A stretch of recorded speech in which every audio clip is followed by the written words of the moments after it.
आज आपण बनवणार आहोत आमच्या गावाकडचं आजीच्या पद्धतीचं झणझणीत कैरीचं लोणचं। तर कैरी बाजारातून आणण्यापासून ते बरणीत भरेपर्यंत सगळी प्रोसेस मी या व्हिडिओमध्ये स्टेप बाय स्टेप दाखवणार आहे। तर पावसाळा सुरू झाला की आठवतं ते आईच्या हातचं लोणचं, हो ना? तर नमस्कार मैत्रिणींनो, मी माधुरी बागुल माधुरीज किचनमध्ये तुम्हा सर्वांचे मनापासून स्वागत करते। तर मैत्रिणींनो, मी तुम्हाला फक्त लोणचेच नाही तर ते 2 वर्ष अगदी आरामात टिकेल असे यासाठी सुद्धा मी काही टिप्स सांगितलेल्या आहेत, म्हणून तुम्ही व्हिडिओ शेवटपर्यंत नक्कीच बघा। आणि चला मग आता रेसिपीला आपण सुरुवात करूयात। तर बघा, येथे बाजारातून 15 किलो ही गावरान कैरी आणलेली आहे। याचंच आज आपण लोणचं बनवणार आहोत।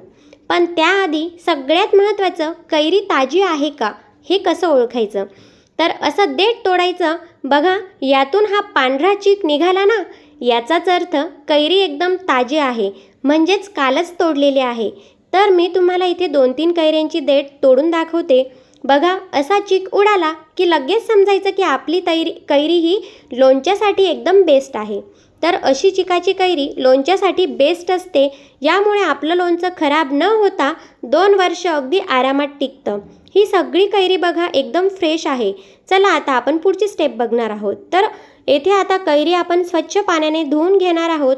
कैरी बुडेपर्यंत येथे आपण टपात पाणी टाकून घेणार आहोत। तर हे बघा, आपली कैरी बुडेपर्यंत आपल्याला इथे टपात पाणी टाकून घ्यायचे आहे आणि रात्रभर ही कैरी तशीच ठेवायची आहे आणि सकाळी पुन्हा एकदा स्वच्छ पाण्याने धुवून घ्यायचे आहे।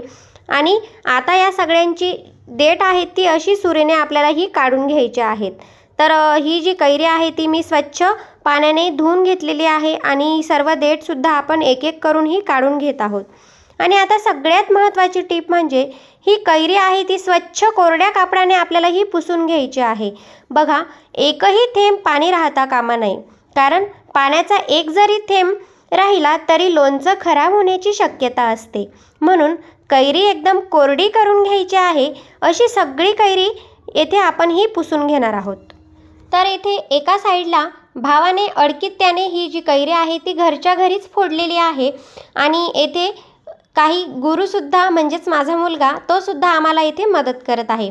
तर भावाने काही कैऱ्या फोडल्या आणि मी सुद्धा थोड्याशा ट्राय करून बघितल्या आणि 4-5 कैऱ्या मी पण फोडून बघितल्या। तर म्हटलं चला आपण ट्राय करून बघूयात। तर थोड्याशा फोडल्या आणि छान जमल्या त्या फोडीसुद्धा खूप एकसारख्या अशा मस्त झालेल्या आहेत आणि त्यातील ज्या कोळी आहेत त्या आपल्याला सर्व काढून घ्यायच्या आहेत।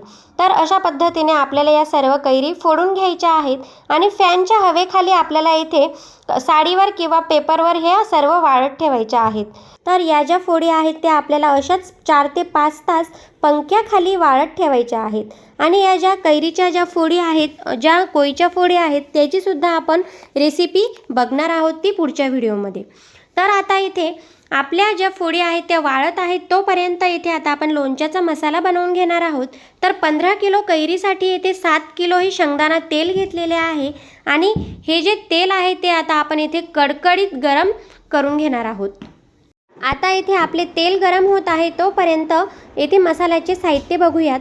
तर इथे अख्खी बडीशेप, मेथी, अख्खी लवंग, अख्खी मिरी, बारीक केलेला हिंग, लवंग जाड बारीक केलेली, मिरी जाड बारीक केलेली, बडीशेप जाड बारीक केलेली।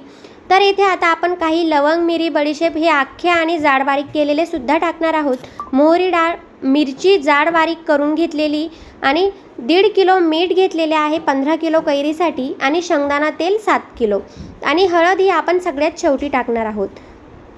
हे तेल आता कडकडीत असे हे गरम करून झालेले आहे। तेल चांगलं तापलं की गॅस बंद करून 10 मिनिटे ठेवायचं आहे। 10 मिनिटांनी तेल कसं चेक करायचं यासाठी आपण 2 ते 3 लवंग तेलात टाकून बघायच्या।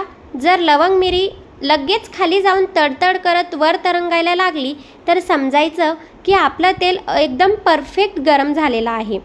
तेल योग्य तापलं की मगच आपण त्यात मसाले जे आहेत ते टाकणार आहोत। आता इथे आपण एक परात घेतलेली आहे आणि या परातीमध्ये एक साहित्य घेऊन आपण थोडे थोडे तेल टाकून हे सर्व मिक्स करून घेणार आहोत। तर सगळ्यात आधी लवंग मिरी घेतलेली आहे आणि त्यात थोडेसे तेल टाकलेले आहे। त्यानंतर इथे लवंग मिरी जी बारीक करून घेतलेली होती ती सुद्धा इथे आपण घेतलेली आहे आणि त्यावर ते गरम तेल टाकलेले आहे आणि त्यानंतर इथे आता आपण जी बारीक केलेली बडीशेप आहे, अख्खी बडीशेप आहे, ती सुद्धा सर्व एकजीव करून घेतलेली आहे आणि नंतर हिंग बारीक केलेला तो सुद्धा इथे टाकून घेतलेला आहे। तर जी बडीशेप होती ती नंतर टाकलेली आहे आणि मेथीसुद्धा इथे एका साईडला काढलेली होती, तर तीसुद्धा आपण सर्व इथे मिक्स करून घेतलेली आहे।